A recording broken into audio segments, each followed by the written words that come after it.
You ask Tiger to solve. This deals with linear equations with one unknown. The final result is v equals 2. Let's solve it step by step.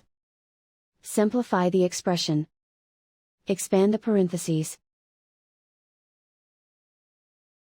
Simplify the arithmetic.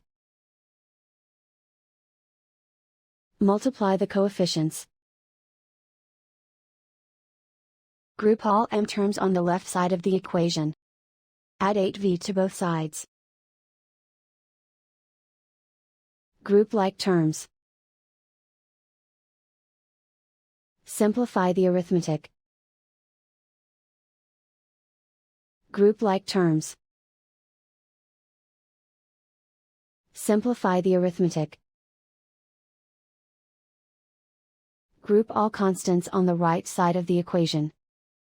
Add 22 to both sides. Simplify the arithmetic.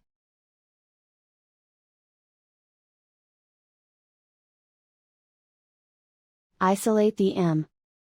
Divide both sides by 12.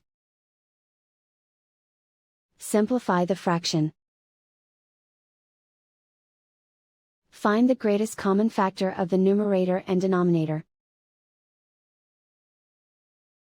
Factor out and cancel the greatest common factor.